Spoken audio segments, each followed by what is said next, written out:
Halo semua, salam sepak bola Indonesia. Kembali lagi bersama saya Dani Al-Fatir. AFF harus berterima kasih kepada Timnas Indonesia karena hanya Timnas Indonesia satu-satunya wakil dari negara ASEAN yang masih eksis di kompetisi Piala Asia U23 saat ini, dan Timnas Indonesia sedang berusaha untuk bisa menuju ke partai final.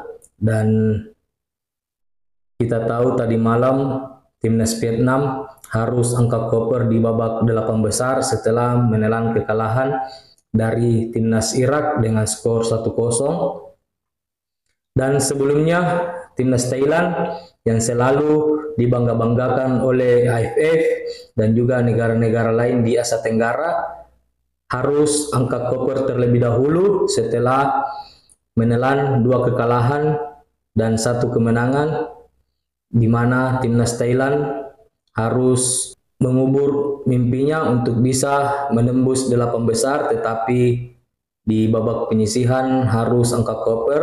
Dan juga Timnas Malaysia yang dicap AFC sebagai perwakilan dari Asia Tenggara terburuk di kompetisi Piala Asia U23 saat ini, karena Timnas Malaysia tidak mendapatkan 1 poin pun di gelaran kompetisi Piala Asia ini. Dan begitupun Timnas Indonesia saat bermain di Piala Asia Senior, Timnas Indonesia berhasil melangkah ke babak 16 besar bersama Thailand, dan Malaysia masih tetap harus angkat koper di babak penyisihan. Dan juga Vietnam, yang kita tahu Vietnam dan Indonesia sama-sama satu grup dan Vietnam tidak mendapatkan 1 poin pun, sementara Malaysia hanya mendapatkan 1 poin di Piala Asia Senior di Qatar. Dan mudah-mudahan Timnas Indonesia bisa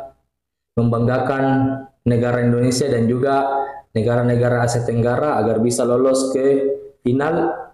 Saat ini Timnas Indonesia akan menghadapi Uzbekistan di babak semifinal.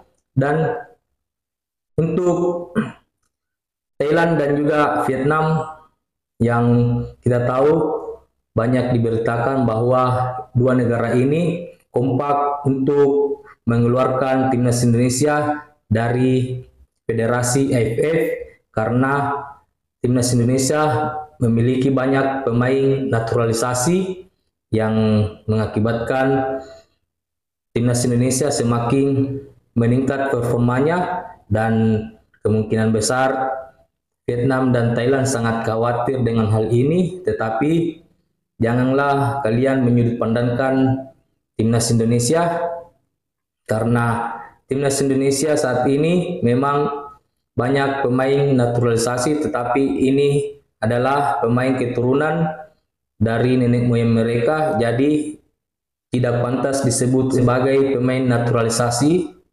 Dan kita tahu sebelumnya Filipina dalam beberapa tahun ke belakang dan sampai saat ini Filipina masih eksis menaturalisasi pemain-pemain dari luar, tetapi kedua negara ini tidak protes terhadap apa yang dilakukan oleh Filipina dan juga Malaysia yang saat ini ingin mencontohi Indonesia menaturalisasi semua pemain yang ingin menjadi warga negara Malaysia, tetapi Vietnam dan Thailand tidak mengajukan protes ke AFF. Kenapa cuman Timnas Indonesia saja yang diprotes dan ingin dikeluarkan di AFF? Dan saya rasa ini hal wajar di dalam sepak bola dunia, karena FIFA sudah mensahkan pemain-pemain keturunan dan itu pun sah. Kita tahu Prancis, Maroko banyak pemain naturalisasi di dalam tim Prancis, tetapi tidak ada yang mengajukan protes dari negara-negara lain. Kenapa di Asia Tenggara cuman Indonesia yang diprotes ingin dikeluarkan di AFF? Oke, salam sepak bola Indonesia.